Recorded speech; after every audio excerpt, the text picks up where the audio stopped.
कहते हैं कि जे जे छी मिथिला के वासी आब सड़क पर आओ, आ जे ने छी मिथिला के वासी मिथिला छोड़ कर जाओ। यो छीन लेलक यो कूड़ी हमर, यो छीन लेलक हमर अधिकार, जो छीनते ई चोरबा नेता फोड़ देवे मिल कान कपार।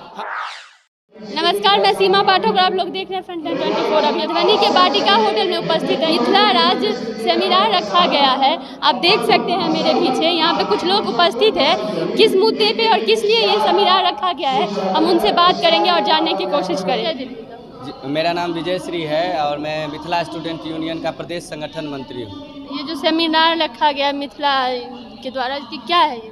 देखिए, यह हमारा 300 वर्षों का आंदोलन है। आप जानती होंगी कि भाषाई आधार पर हम लोगों का करीब 200 वर्षों से हम लोगों को एक अलग राज्य का दर्जा दिया गया है। संवैधानिक रूप से हम लोगों को नहीं मिला है, इसी की लड़ाई है।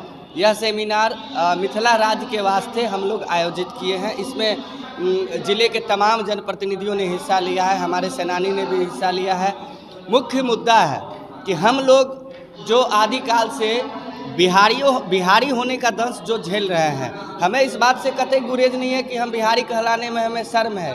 लेकिन आम प्रचलन जो है, आप दिल्ली जाइए, मुंबई जाइए, बंगाल जाइए, आंध्र प्रदेश जाइए या अन्य प्रदेश में जाइए भारत के, तो बिहारी के लिए जो मेंटेलिटी है वहाँ के लोगों को, वो हमें सूट नहीं करता है। अगर हम बिहारी हैं, हम चोर बिहारी क्यों कहलाना पसंद करें?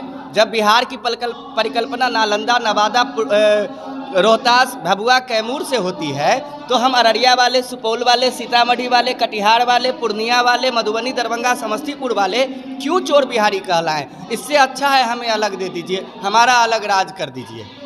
हम आह्वान करते हैं यहाँ के तमाम छात्रों से, तमाम नौजवानों से, तमाम राजनीतिक दल के कार्यकर्ताओं, सामाजिक दल के कार्यकर्ताओं से कि आप लोग एक बैनर, एक ध्वज के नीचे आइए। हमारा यह मांग बहुप्रतीक्षित मांग है, मिथिला के आम आवाम की मांग है, छात्र नौजवान की मांग है, किसान मजदूर की मांग है। हमारा आधारभूत संरचना इससे बढ़ेगा, हमें सेंट्रल यूनिवर्सिटी मिलेगी। एक यूनिवर्सिटी की हालत आप लोगों ने देखा होगा, 3 साल की डिग्री 4 साल 5 साल में मिल रही है। विकट परिस्थिति है, गंभीर चुनौतियों से हर दिन झेलना पड़ रहा है मिथिला के लोगों को। लगातार यह मगध की सरकार मिथिला के लोगों के साथ भेदभाव कर रही है, उसके साथ छल करने का काम कर रही है। सौतेला व्यवहार नीतीश कुमार लगातार गंगा के इस पार जो है, आपने देखा होगा अभी पटना के मरीन ड्राइव में गंगा का मरीन ड्राइव उद्घाटन होगा। हमारे यहाँ एक कहावत है, ऊपर से 30 डाट नीचे से सिमरिया घाट। आप सिमरिया घाट जा कर के देखिए मैडम, वहाँ की हालात को देखिए, आपको पता चलेगा कि पटना में मरीन ड्राइव बनना जरूरी था कि जिस हिंदू हृदय सम्राट का दम्भ भरा जा रहा है, पूरे देश में आज़ादी का अमृत महोत्सव मनाया जा रहा, क्यों हमारा सिमरिया का उद्धार क्यों नहीं होगा? क्यों वहाँ पर लाखों लोग गंगा स्नान करते हैं? वहाँ पर आधुनिक सुविधा क्यों नहीं होनी चाहिए? क्यों नहीं विक्रमशिला यूनिवर्सिटी का विस्तार होना चाहिए? क्यों नालंदा यूनिवर्सिटी में पैसा लगता है? क्यों नालंदा का विकास होता है, नवादा का विकास होता है, रोहतास, कैमूर, भभुआ, सासाराम, गोपालगंज, छपरा का विकास होता है, अररिया, सुपौल, कटिहार, पूर्णिया, सीतामढ़ी, मधुबनी, दरभंगा, समस्तीपुर का विकास नहीं दिखता है मैडम।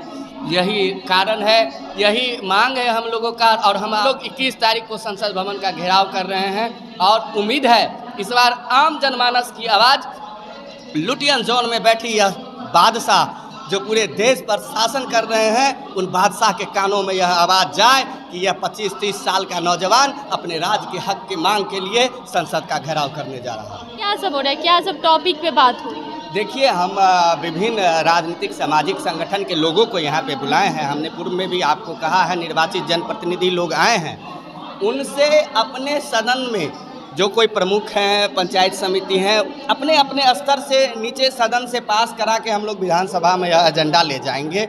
माननीय क्षेत्रीय विधायक विधानसभा में इसकी आवाज़ उठाएंगे। चूँकि हम लोग संसद भवन घेर करके सरकार के कानों में यह आवाज़ पहले दे चुके हैं, तो यह हमारी आंदोलन की रणनीति का एक अहम हिस्सा है यह सेमिनार। धन्यवाद। परिचय दे दीजिए। मेरा नाम मयंक विश्वास है और मैं वर्तमान में नगर अध्यक्ष हूँ मिथिला स्टूडेंट यूनियन का। आप लोगों के द्वारा जो यहाँ मिथिला राज का सेमिनार रखा गया है, ऐसा भी बोल सकते हैं कि मिथिला के जो बेटा या बेटी जो भी बोलो, युवा, हाँ युवा जो यहाँ से पढ़ लिख के प्लान करके कहीं और जाके अपना नॉलेज बांटते हैं, डॉक्टर बनते हैं तो कहीं और जाके कमाते हैं, इंजीनियर डॉक्टर कुछ भी हो, वही लोग मिथिला में रह के मिथिला के लोगों का सेवा क्यों नहीं करते या मिथिला का नाम क्यों नहीं बढ़ाते? बात ऐसी है कि केंद्र सरकार हो या राज्य सरकार हो, मिथिला को लेबर जोन घोषित कर दिया गया है। यहाँ पे हर एक साल बजट अगर पास होता है, हर एक साल कोई भी फंड दिया जाता है इस क्षेत्र में, तो एक ट्रेन दिया जाता है जिससे लोग पलायन करके बाहर जा सके और यहाँ पे सस्ता मजदूरी मिलता है, सस्ता मजदूर मिलता है जो बाहर जाके कमाता है, गुजर बसर करता है। अगर यहाँ का इंफ्रास्ट्रक्चर यदि डेवलप होता है, अगर यहाँ पे चीनी मिल खुलते हैं, जूट मिल खुलते हैं, तो देश में कहीं नहीं जाएंगे और मिथिला क्षेत्र का विकास होगा। लेकिन यहाँ के लोग सस्ता मजदूरी करते हैं, इस वजह से इस क्षेत्र के जनता को पलायन करने पे मजबूर कर दिया गया है कि लोग बाहर जाके दूसरे क्षेत्र के लोगों का मतलब गुजर बसर कर सके, वहाँ के लिए सस्ता मजदूरी कर सके। उसी चीज़ को बदलने के लिए मिथिला स्टूडेंट यूनियन पिछले 7 साल से संघर्ष कर रही है और ज़मीन से लेकर दिल्ली भवन तक और पटना के राज्य भवन तक हम लोगों ने आंदोलन किया है। उसी संदर्भ में 2018 में हम लोगों ने घेराव किया हुआ था NH-57 में और उस समय हमारे कुल 7 साथी को लाठी चार्ज करके जेल में रखा गया, तो उनमें से एक मैं भी हूँ। और उस दिन ही हम लोगों ने कसम खाया था कि अगर जिंदा हैं तो इस मिथिला क्षेत्र के लिए कुछ ऐसा कर जाएं कि जीवन तक इस मिथिला क्षेत्र में नाम हो और मिथिला क्षेत्र का तरक्की हो, तो हम लोग को भी गौरवान्वित महसूस हो। तो ऐसा भी कह देता है कि युवा का भी ध्यान देना जरूरी है कि हाँ ठीक है कि हर जगह मिल है या कमाने के लिए ऐसे बोल सकते हैं कि वो लोग चले जाते हैं, अपना जो नॉलेज होता है वो लेके। अगर वही युवा लोग यहाँ पे रहे और कहीं और ना जाए तो दो पैसा कम ही मिलेगा, पर अपने मिथिलांचल का नाम होगा। और अपने मिथिलांचल में ये सब चीज़ें जो है, जो आज दिल्ली बम्बई में बढ़ रही है, बहुत युवा लोग मिथिलांचल के भी होते हैं जो वहाँ दिल्ली बम्बई जाके नाम करते हैं। वही युवा लोग यहाँ पे भी रहे तो ये नाम हो सकता है मिथिलांचल। बिल्कुल हो सकता है, क्यों नहीं हो सकता। मैं कहना चाहता हूँ आपके माध्यम से कि आपको पता होना चाहिए 7 लाख मैथिल दिल्ली में रहते हैं और दिल्ली चलाते हैं। ऐसा कोई भी स्टेट नहीं है जहाँ पे मिथिला के लोग या मिथिला का कोई भी बेटा अपना सेवा न दे रहा हो, चाहे वो सांसद भवन में हो, चाहे वो PM सेक्रेटरी हो, PM ऑफिस में हो, चाहे वो किसी भी स्टेट के बड़े पोस्ट में हो।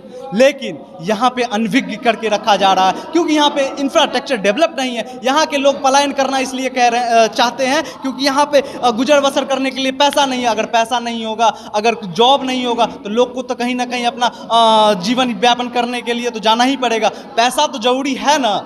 अगर घर में किसी का तबीयत खराब होता है उसके लिए पैसे की आवश्यकता है, अगर घर में किसी चीज़ की ज़रूरत हो उसके लिए पैसा का आवश्यकता होता है। इसलिए लोग यहाँ पे तो पैसा है ही नहीं, इसलिए लोग पलायन कर रहे हैं। और कोरोना जैसा महामारी आता है तो देखते हैं भगा दिया जाता है, मुंबई से भगा दिया गया, दिल्ली से भगा दिया गया, कहता है कि बिहारियों का यहाँ पे इलाज नहीं होगा, दिल्ली वासियों का होगा। तो ऐसा क्यों होता है? इस बार पे बिहार सरकार क्यों नहीं सोचती है? इस बारे में भारत सरकार क्यों नहीं सोचती है? इसलिए यहाँ के नौजवान क्यों नहीं सोचते हैं? इस चीज़ को जगाने के लिए मिथिला स्टूडेंट ने एक प्रयास शुरू किया है। मिथिला स्टूडेंट यूनियन एक प्रयास करना शुरू किया है जो कि एक व्यापक आंदोलन में तब्दील होने वाला है। 21 अगस्त को मिथिला स्टूडेंट यूनियन के द्वारा इस आंदोलन का जो आगाज किया गया है, 10,000 की संख्या से हम मिथिला स्टूडेंट यूनियन के सेनानी, मिथिला के हर एक नौजवान, मिथिला के हर एक गार्जियन से अपील है कि 10,000 की संख्या में इस बार हम लोग संसद भवन का घेराव करेंगे और अपनी मांग को जितना जल्दी हो सके मनवाने का प्रयास करेंगे। ये मिथिला स्टूडेंट यूनियन का वादा है और जब तक नहीं होगा तब तक संघर्षरत रहें। धन्यवाद। छोटी बड़ी खबरों के लिए आप हमारे साथ जुड़े रहे और देखते रहे फ्रंटलाइन 24। धन्यवाद।